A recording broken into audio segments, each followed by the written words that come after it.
بدلیں زندگی۔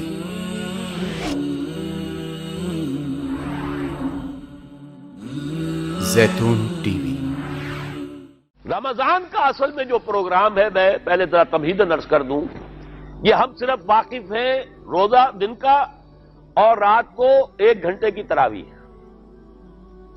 یہ بہت بڑا مغالطہ ہے، بہت بڑا مغالطہ ہے، بہت بڑا مغالطہ ہے۔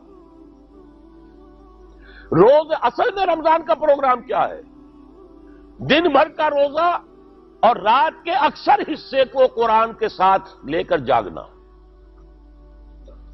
لیکن حکمت خداوندی نے پہلے حصے کو تو فرض کیا ہے، دوسرے کو فرض نہیں کیا، اس کو ترغیب اور تشویق پر چھوڑ دیا ہے۔ لیکن اس کی جو اہمیت ہے میں چاہتا ہوں کہ پہلے اچھی طرح اس کو سمجھ لیں آپ۔ دیکھیے پہلی حدیث اس میں ہے، ان سلمان الفارسی رضی اللہ تعالی عنہ قال خطبنا رسول اللہ صلی اللہ علیہ وسلم فی آخر یوم من شعبان۔ حضرت سلمان فارسی سے مروی ہے، انہوں نے فرمایا کہ خطبہ ارشاد فرمایا ہمیں اللہ کے رسول نے صلی اللہ علیہ وسلم شعبان کے آخری دن۔ فقال، آپ نے ارشاد فرمایا، یہ خطبہ طویل ہے، میں نے صرف شروع کے چند جملے یہاں نقل کیے ہیں۔ یا ایھا الناس قد اظلکم شہر عظیم، اے لوگوں تم پر ایک بہت عظمتوں والا مہینہ سایہ فگن ہو گیا ہے۔ دیکھیے سایہ فگن سے وہ انگریزی کا محاورہ آپ کے ذہن میں آنا چاہیے، coming events cast their shadows before. ابھی رمضان شروع نہیں ہوا ہے، شعبان کا آخری دن ہے، تو وہ کمنگ ایونٹ جو ہے رمضان مبارک، اس کا سایہ آ گیا ہے تم پر، اس لیے حضور نے وہ لفظ استعمال کیا قد اظلکم، ظلال کہتے سائے کو، قد اظلکم شہر عظیم، بڑی عظمت والا مہینہ ہے، شہر مبارک، بہت برکت والا مہینہ ہے، شہر فیہ لیلۃ خیر من الف شہر، اس میں ایک رات وہ بھی ہے، وہ مہینہ جس میں ایک رات وہ بھی ہے جو 1000 مہینوں سے افضل ہے۔ انا انزلناہ فی لیلۃ القدر وما ادراک ما لیلۃ القدر لیلۃ القدر خیر من الف شہر۔ اب جو اگلے 2 جملے ہیں وہ نوٹ کیجئے، جعل اللہ صیامہ فریضۃ وقیام لیلہ تطوعا، اللہ نے ٹھہرایا ہے، قرار دیا ہے اس کا روزہ رکھنا تو فرض کے درجے میں، اور اس کی رات کا قیام تطوع کے درجے میں، اپنی مرضی پر، اپنی خواہش پر، نفل کے طور پر یہ تم پر لکھ دیا گیا ہے، لکھا تو گیا ہے، جعلہ تو ہے۔ مجعول کا جو پہلا مفعول ہے وہ کیا ہے؟ جعلہ کا مجعول اول کیا ہے؟ دن کا روزہ، اور مجعول ثانی کیا ہے؟ قیام لیلہ، رات کو کھڑا رہنا۔ اب یہ رات کا کھڑا رہنا، اس کی کتنی مقدار ہوگی؟ کہاں سے معلوم کریں گے؟ قرآن سے۔ جب یہ لفظ آیا ہے سورہ مزمل میں، یا ایھا المزمل قم اللیل الا قلیلا نصفہ او انقص منہ قلیلا او زد علیہ ورتل القرآن ترتیلا، یہ معنی ہے اے لحاف کمبل میں لپٹ کر لیٹنے والے، کھڑے رہا کرو رات کو سوائے اس کے تھوڑے سے حصے کے، یعنی آدھی رات یا اس میں تھوڑا سا کم کر لو، جسے پھر کہا مفسرین نے 1/3 رات کم سے کم، اور زد علیہ، یا آدھی پر بھی کچھ زیادہ کرو، یہ 2/3 رات ہو گیا۔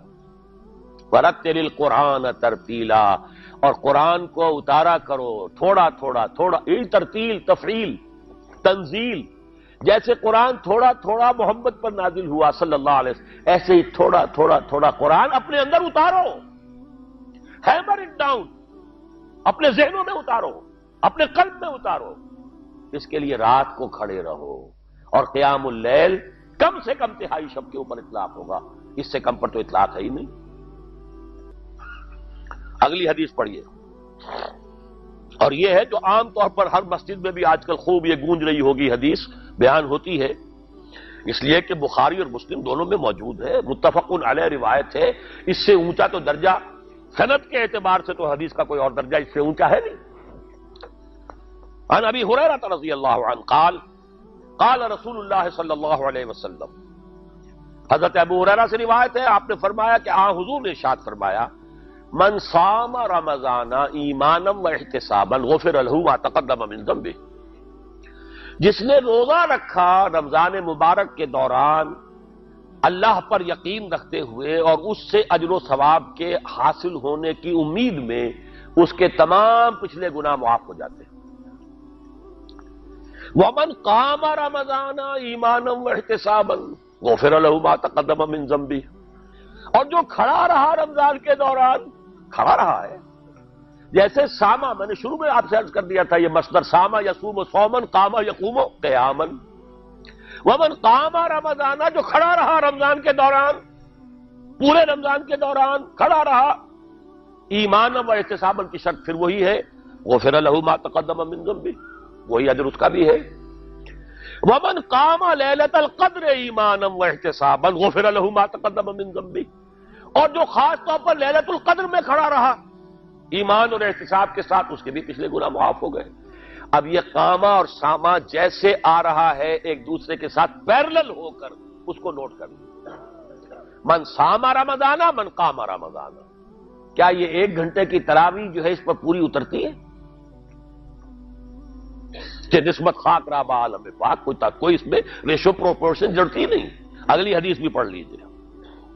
یہ وہی آگے عبداللہ ابن عمرو بن العاص رضی اللہ تعالی عنہما، جن کے بارے میں میں نے عرض کیا تھا، بہت ہی زاہد بنش، بڑے عابد، ہر روز روزہ اور پوری رات نماز پڑھتے تھے، وہ راوی ہیں اس کے۔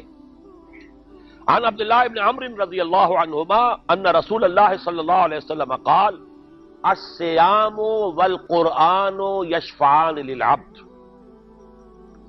روزہ اور قرآن دونوں بندے کے حق میں شفاعت کریں گے۔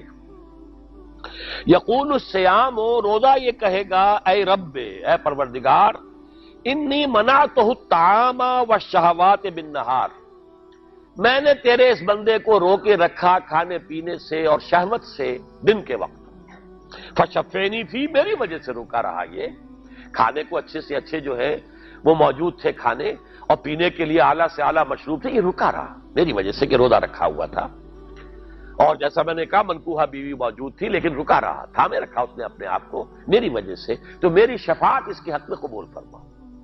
وَيَقُولُ الْقُرْآنُ، اور قرآن یہ کہے گا، مَنَعْتُهُ النَّوْمَ بِاللَّيْلِ، میں نے اسے روکا رکھا رات کو سونے سے، فَشَفِّعْنِي فِيهِ، تو پروردگار میری شفاعت اس کے حق میں قبول فرما، فَيُشَفَّعَانِ، تو ان دونوں کی شفاعت قبول کی جائے گی۔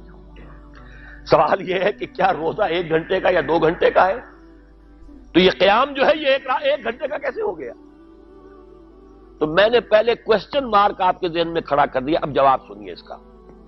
جواب یہ ہے کہ اس کو اللہ تعالیٰ کی حکمت یہ تھی کہ اسے فرض نہ کیا جائے، اس کو معلوم ہے۔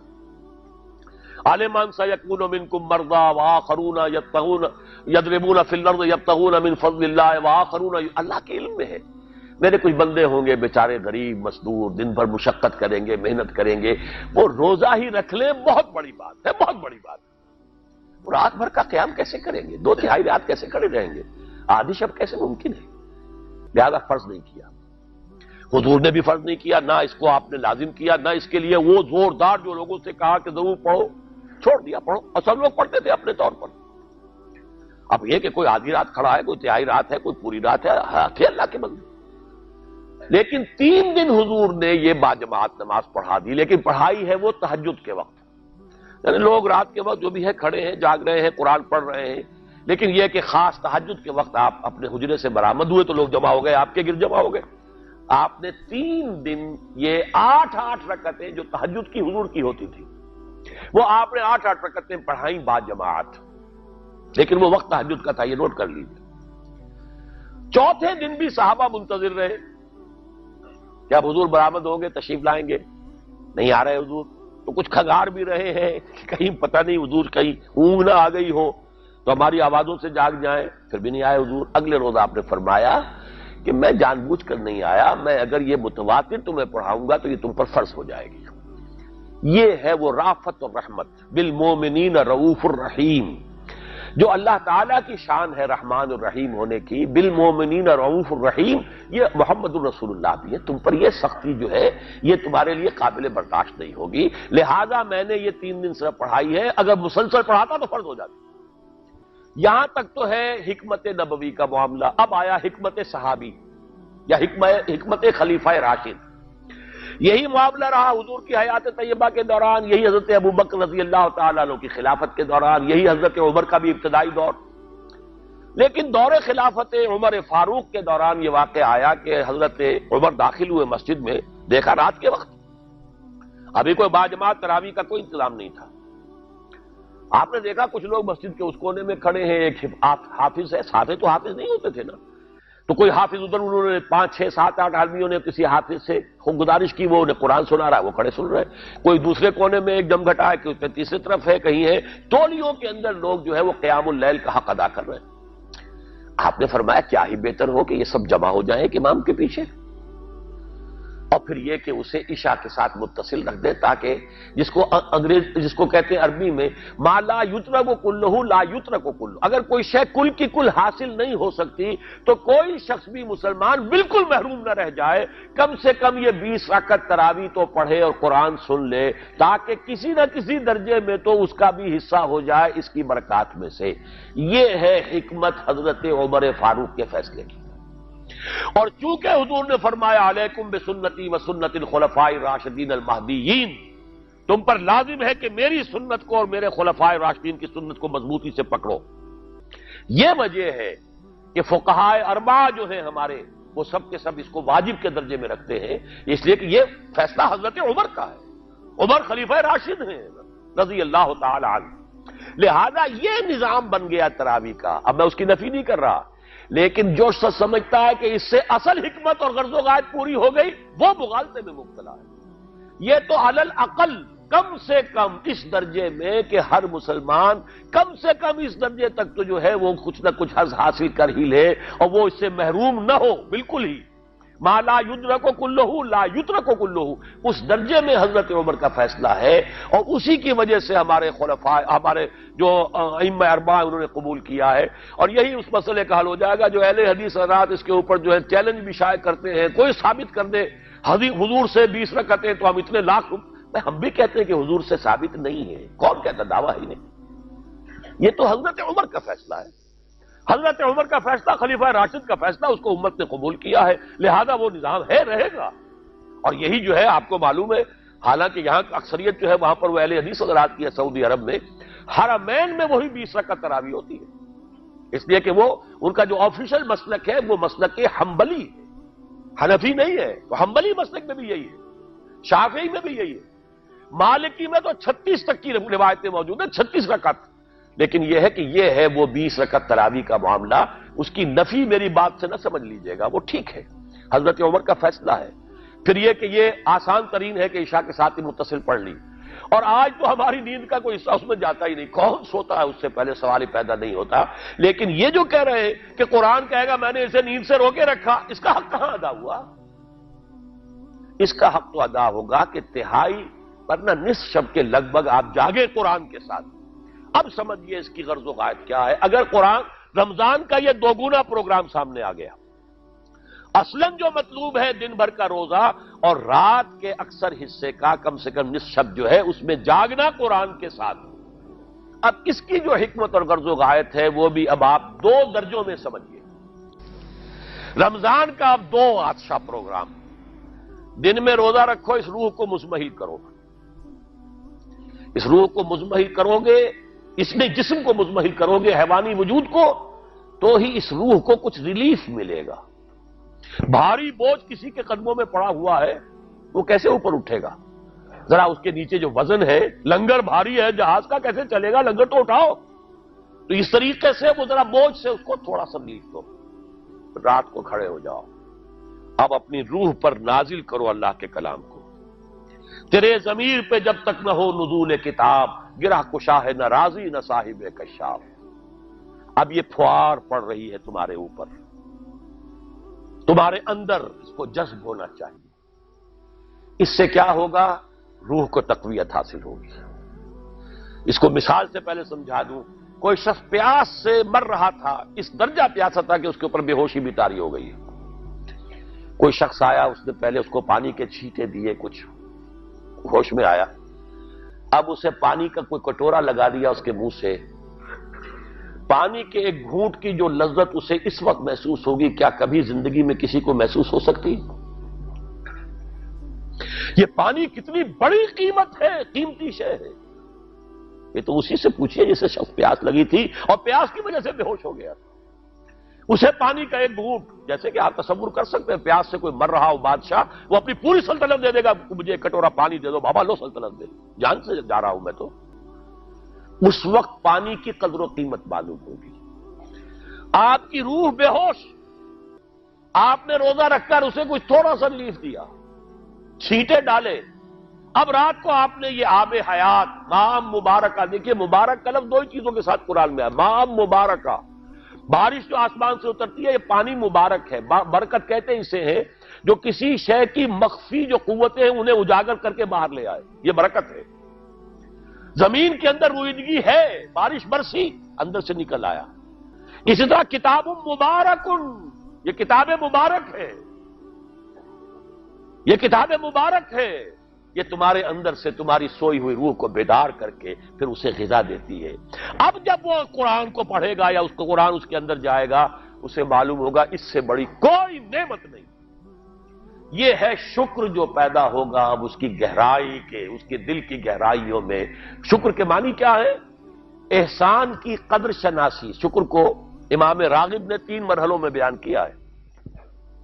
شکر بالقلب، پہلے تو آپ کو معلوم ہو جو نعمت کسی نے دی ہے کتنی بڑی ہے، یہی احساس نہیں ہے۔ کسی بچے کے ہاتھ پہ آپ نے ہیرا رکھ دیا، اسے کیا پتا یہ ہیرا ہے یا یہ کوئی کانچ کا ٹکڑا ہے، وہ کیا کرے گا اس کی قدر؟ بلکہ ٹافی دیں گے تو وہ سمجھے گا کہ یہ زیادہ اچھی چیز دی ہے، مجھے اس پتھر کا میں نے کیا کرنا ہے، اس لیے اسے معلوم ہی نہیں کہ یہ ہیرا ہے۔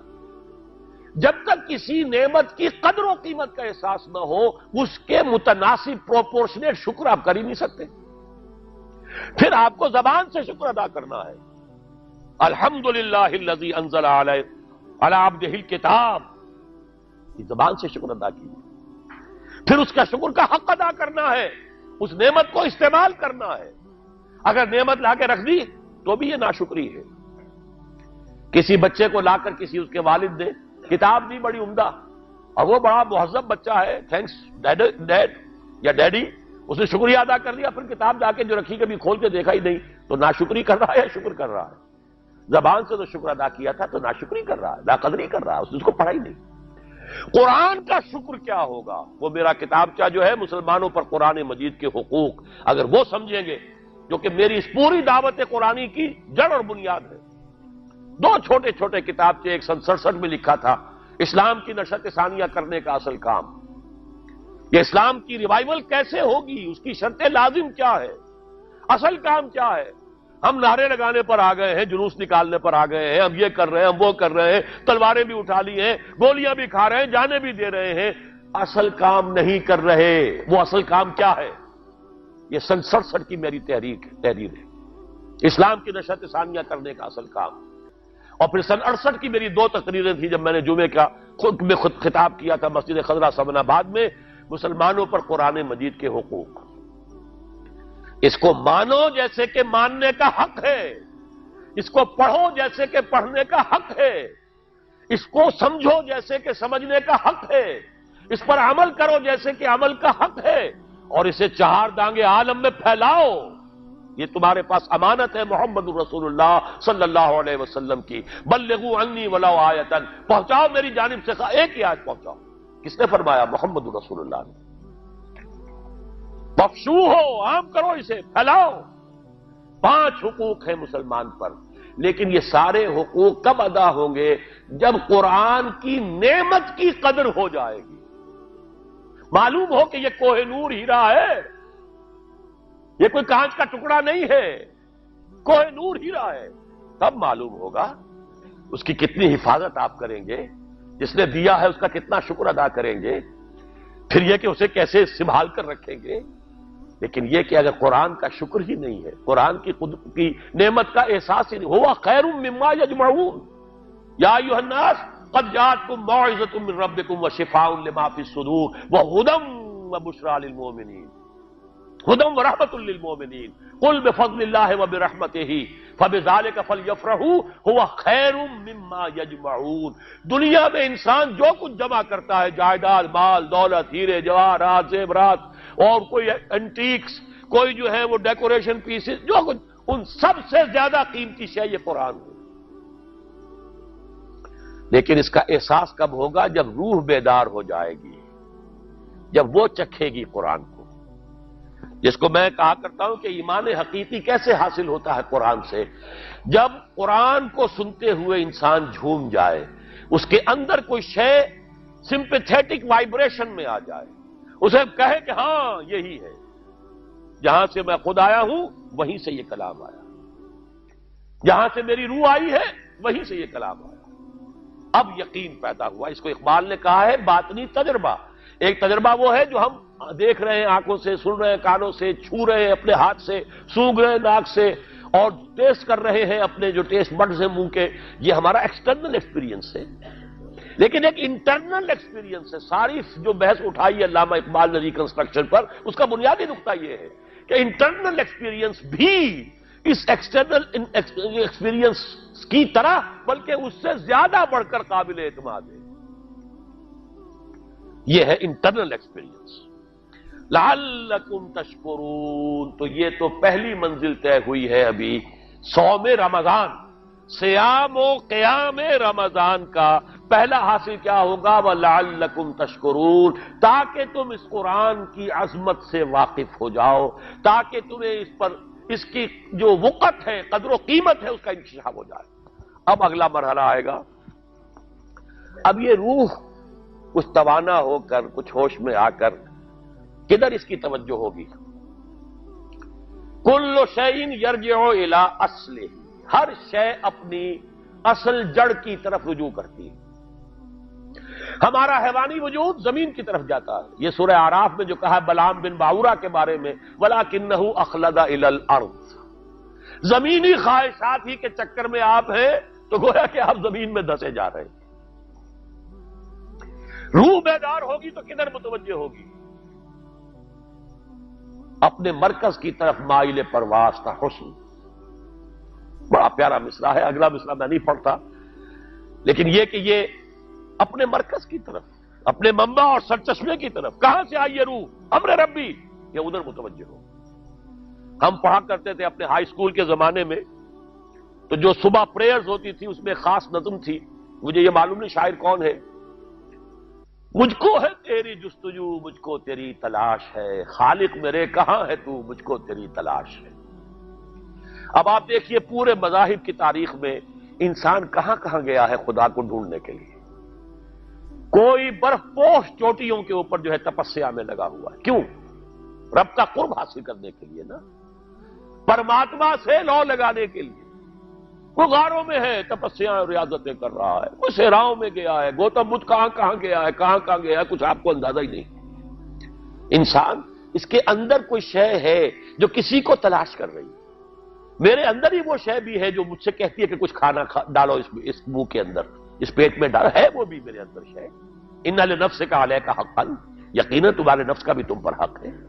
میرے اندر ہی کوئی شے ہے جو کچھ اور شے چاہتی ہے، کچھ اور چیز کی متلاشی ہے، وہ کسی اور شے کے عشق میں ہے. یہ دوسری بات ہے. اسے ہم نے سلا رکھا ہے لوریاں دے دے کے، تھپک تھپک کر. ہم تو اپنے جسم کی طرف متوجہ ہیں، لہذا ہمیں وہ پیاس محسوس ہی نہیں ہوتی کہ یہ بھی واقعی میرے اندر کوئی پیاس ہے. روح بیدار ہوگی تو وہ پیاس جو اس کے اندر اب پیدا ہوئی ہے وہ کدھر متوجہ ہوگی؟ اپنے پروردگار کی طرف.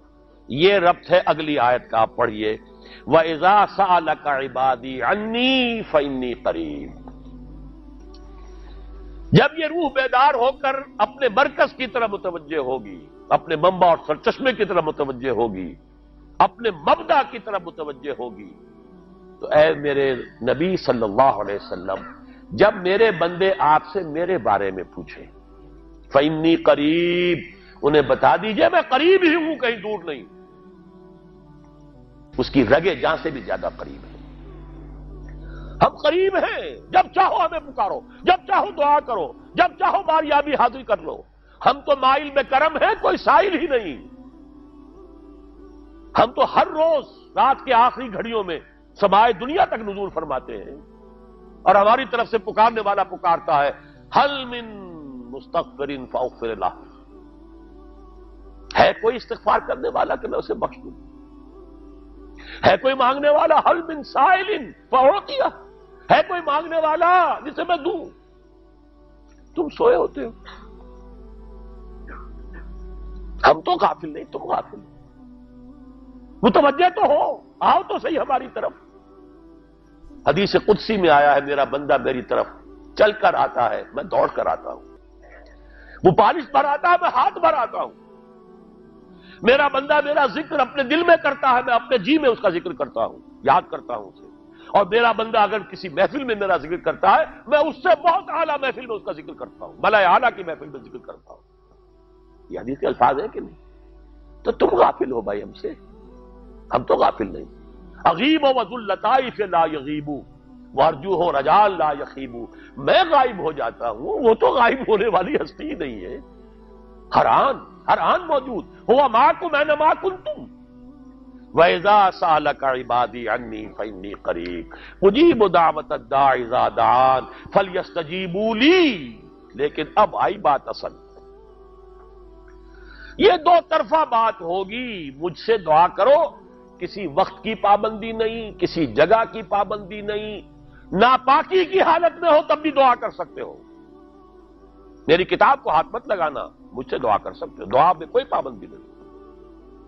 لیٹے مانگو، بیٹھے مانگو، ناپاکی میں مانگو، پاکی میں مانگو، جب چاہو مانگو مجھ سے. دعا میں کوئی خلوت نہیں.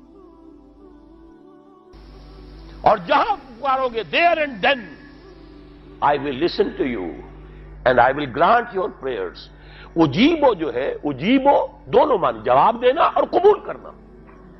اجابت استجابت دونوں کا ایک ہی مفہوم ہے، جواب دینا اور قبول کرنا. اجیبو دعوت الداعی اذا دعان. میں تو ہر پکارنے والے کی پکار کو سنتا ہوں، قبول کرتا ہوں جب بھی وہ مجھے پکارتا ہے. لیکن فَلْيَسْتَجِيبُوا لِي، میرا بھی تو کہنا مانو. چاہیے کہ یہ بھی میرا کہنا مانے، مجھ سے محبت کریں، مجھ سے لو لگائیں، میرے دین کے لیے اپنے آپ کو وقف کریں. ان صلاتی و نسکی و محیای و مماتی للہ رب العالمین. میرے باغیوں کے خلاف بغاوت کریں، میرے دین کا جھنڈا اونچا کریں. یہ سارے احکام ہے کہ یہ قرآن میں. قاتلوہم، جیسا کہ میں نے آپ کو بتایا اگلے ہی رکوع میں قتال کا حکم آ رہا ہے. اب وہ گھوڑوں کو روزہ رکھواتے تھے، بتا دیا یہ روزہ تمہیں کس لیے رکھوایا جا رہا ہے. اگلے ہی رکوع کے اندر حکم ہے قاتلوا فی سبیل اللہ الذین یقاتلونکم وقاتلوہم حتی لا تکون فتنۃ ویکون الدین للہ. اللہ کے لیے دین ہو جائے، پورا کا پورا نظام اللہ کے تابع آ جائے. اس کے لیے پہلے دعوت دو، محنت کرو، جد و جہد کرو. اس دعوت کے نتیجے میں جمعیت فراہم کرو. جب جمعیت اتنی ہو جائے کہ پھر اس باطل نظام کے خلاف بغاوت کر سکو تو کرو بغاوت. اگر باطل نظام کے خلاف بغاوت نہیں کرتے ہو تو پھر ہم سے بغاوت ہے تمہاری. پہلے ذہنی بغاوت ہے، آپ ڈس اون کیجئے ذہنی اعتبار سے، نفسیاتی اعتبار سے. میں اس نظام کو نہیں اون کرتا. ریکنسائل نہ کیجئے اس کے ساتھ، کوئی تعاون نہ کیجئے اس کے ساتھ، کوئی چاکری اور ملازمت نہ کیجئے اس کی. تن من دھن لگائیے اس نظام کو بدلنے کے لیے. چاہے ابھی وہ دعوت کے مرحلے میں ہے، لوگوں کو تیار کیا جا رہا ہے، تربیت دی جا رہی ہے، تزکیہ کیا جا رہا ہے، لیکن ہدف کیا ہے؟ تاکہ اللہ کا دین غالب. فَلْيَسْتَجِيبُوا لِي، میرا بھی تو کہنا سنیں اور مانیں. میں جہاد کا حکم دیتا ہوں تو جہاد کریں، میں اقامت دین کا حکم دیتا ہوں اقیم الدین تو اس کے لیے کھڑے ہو جائیں. میں قتال کا حکم دوں تو قتال کریں. فَلْيَسْتَجِيبُوا لِي وَلْيُؤْمِنُوا بِي، اور مجھ پر ہی اپنا ایمان پختہ رکھیں. توکل کریں تو مجھ پر کریں، محبت کریں تو مجھ سے کریں، راضی رہے تو میری تقدیر پر راضی رہے. توکل ہو، راضی برضائے رب ہو، اطاعت ہو.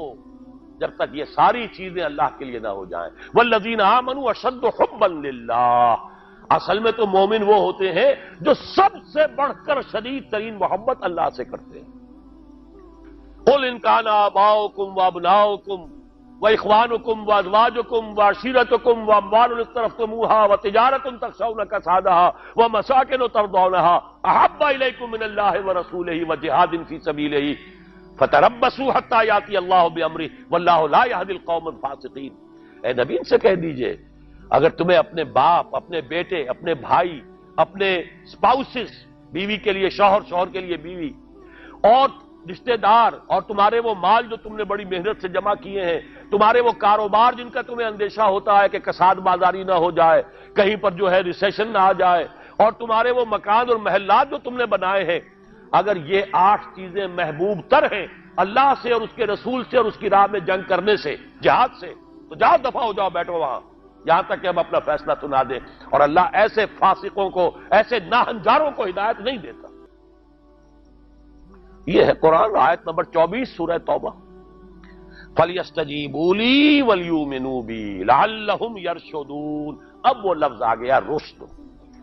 دیکھیے پہلے آیا تھا لعلکم تتقون، روزہ، مجرد روزہ تقوی پیدا کر دے گا، ضبط نفس، اور ضبط نفس بھی وہ جو حکم خداوندی کا تابع ہے۔ یہ روزے کی ریاضت ہے، روزے کی ریاضت کا حاصل ہے۔ رمضان کے روزے کے ساتھ قیام اللیل کا دو گنا پروگرام، دن میں روزہ، رات کا قیام قرآن کے ساتھ۔ اس کا پہلا نتیجہ کیا ہے؟ لعلکم تشکرون، تاکہ قرآن کی عظمت منکشف ہو جائے، قرآن کی قدر و قیمت سے تم آگاہ ہو جاؤ، تمہیں معلوم ہو جائے کتنی بڑی دولت ہے جو اللہ نے دی ہے۔ اور آخری بات یہ، جب تمہاری روح بیدار ہو جائے گی، اپنے مالک کے ساتھ ہم کلام ہوگی، اسی کا نام دعا ہے۔ دعا ہے جس کے بارے میں حضور نے فرمایا الدعاء مخ العبادہ، یہ عبادت کا جوہر ہے۔ الدعاء هو العبادہ، دعا ہی تو اصل عبادت ہے۔ یہ دعا ہی تو ہمیں میسر نہیں ہے۔ 17 رکعتیں پڑھنی ہے ہم نے عشاء کی، لیکن اللہ کے ساتھ کوئی لوگ نہیں لگی، ادھر کی ادھر کی سوچیں آ رہی ہیں۔ 17 رکعتیں پڑھی ہوں یا 7 پڑھی ہوں، 10 پڑھی ہوں، آپ کو اجر ملے گا، لیکن آپ کو دعا کی نصیب نہیں ہوئی۔ دعا کب ہوتی ہے؟ بقول اقبال، یہ جو میرے اندر ہے فائنائٹ ایگو، انائے صغیر، انا میں، یہ چھوٹی سی انا ہے۔ اس انائے کبیر، اس انائے کبیر کے لیے سب سے بڑی جو مظہر آیت ہے قرآن مجید میں وہ سورہ طٰہٰ کی، اننی انا اللہ لا الہ الا انا، میں ہوں وہ اللہ جس کے سوا کوئی الہ نہیں۔ اننی انا اللہ لا الہ الا انا، یہ ہے فاعبدنی واقم الصلاۃ لذکری، یہ انائے کبیر ہے، the infinite ego، اللہ، انا اللہ، the big انا، اور یہ چھوٹی سی انا ہے، انا میں۔ جب یہ انائے صغیر انائے کبیر کے روبرو آتی ہے، ہم کلام ہوتی ہے، یہ ہے دعا۔ اگر یہ جاگی ہی نہیں، بیدار ہوئی ہی نہیں، ہم کلام ہوئی ہی نہیں، تو وہ دعا تو حاصل نہیں ہوئی، مخ عبادت جو ہے، جوہر عبادت کا حاصل نہیں ہوا۔ ہاں ایک شکل ہے عبادت کی، مراسم عبودیت ہے، یہ اشکال ہے، رہ گئی رسم ادا روح بلالی نہ رہی، فلسفہ رہ گیا تلقین غزالی نہ رہی، ایک شکل ہے، تم نے کر لی، اجر ملے گا، آخر وقت نکالا ہے، آپ اللہ کے سامنے کھڑے ہوئے، اجر سے محنت کا جو اجرت وہ دے گا، لازماً اس پر بھی دے گا، لیکن حقیقت صلاۃ کوئی اور شے ہے۔ اسی لیے کہا محمد رسول اللہ نے صلی اللہ علیہ وسلم الصلاۃ معراج المومنین، اہل ایمان کے لیے یہ معراج کے درجے کی شے ہے۔ معراج میں مکالمہ ہوا تھا نا، التحیات للہ والصلوات والطیبات، یہ حضور نے فرمایا السلام علیکہ ایھا النبی ورحمۃ اللہ وبرکاتہ، کس نے کہا؟ اللہ نے فرمایا السلام علینا وعلی عباد اللہ الصالحین، حضور نے فرمایا اس سلامتی میں تمام اللہ کے نیک بندوں کو شامل کر رہا ہوں، سلامتی مجھ پر بھی ہو اور تمام اللہ کے نیک۔ یہ مکالمہ ہے، مخاطبہ ہے۔ جب تک یہ مکالمے اور مخاطبے کی شکل نہیں، اگر وہ انائے صغیر جاگی ہی نہیں، سوئی ہوئی ہے، بے ہوش ہے، پڑی ہوئی ہے، سسک رہی ہے یا مر چکی ہے، روح مر بھی جاتی ہے، جسم زندہ ہے، روح مر چکی ہے، جسم جان کے ساتھ زندہ ہے، حیوان انسان زندہ ہے، انسان مر چکا ہے۔ اس لیے قرآن کہتا ہے نبی یہ مردہ ہے، اموات غیر احیاء، یہ نہیں سنتے ہیں، یہ آپ کو سمجھتے ہیں آپ کے یہ بڑے غور سے سن رہے ہیں، نہیں سن رہے، یہ تو مردہ ہے،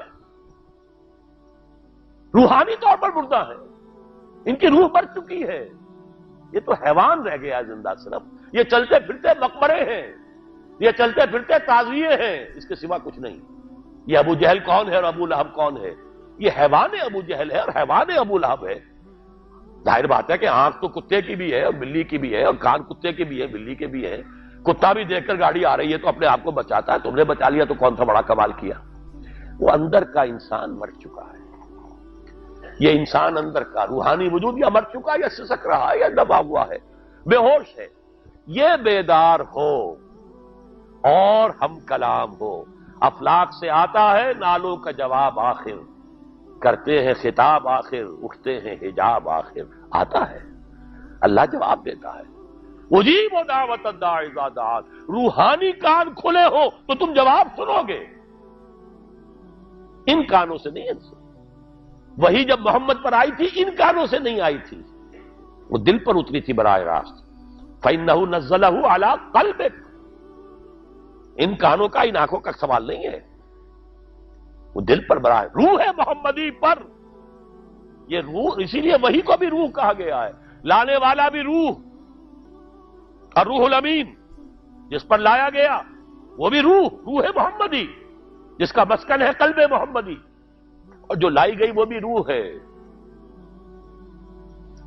وَكَذَلِكَ أَوْحَيْنَا إِلَيْكَ رُوحًا مِّنْ أَمْرِنَا، یہ قرآن ہم نے نازل کیا، ایک روح ہے اے محمد جو آپ پر نازل کیا۔ مَا كُنْتَ تَدْرِي مَا الْكِتَابُ وَلَا الْإِيمَانُ، اس سے پہلے تو آپ کو کچھ پتہ نہیں تھا کتاب کیا، شریعت کیا، ایمان کیا۔ وَلَٰكِنْ جَعَلْنَاهُ نُورًا، ہم نے اس قرآن کو نور بنا کر آپ پر اتارا ہے۔ یہ ہے، اس کے لیے ہے اصل رشد۔ اب آخری لفظ آیا رشد، یہ گویا کہ جو مختلف الفاظ ہیں قرآن میں، کامیاب، فائزون، اولئک هم الفائزون، ٹھیک ہے، فوز، کامیابی تک پہنچنے والا، اولئک هم المفلحون، یہ ایک اور لفظ ہے، لیکن راشدون یہ چوٹی کا لفظ ہے، اسی لیے صحابہ کے لیے آیا اولئک هم الراشدون سورہ الحجرات میں۔ اسی لیے انسانوں میں سے نبیوں کے بعد سب سے اونچے چوٹی کے انسان ابو بکر، عمر، عثمان، علی، ان کے لیے آیا خلفاء الراشدون، علیکم بسنتی وسنت الخلفاء الراشدین المہدیین۔ یہ رشد ہے، رشد تک پہنچنا ہے تو یہ کام ہے، اور یہ ہے اصل حاصل صیام و قیام رمضان کا۔ اولئک هم الراشدون، اللہم ربنا اجعلنا منہم، اللہم ربنا اجعلنا منہم، اللہم ربنا اجعلنا منہم۔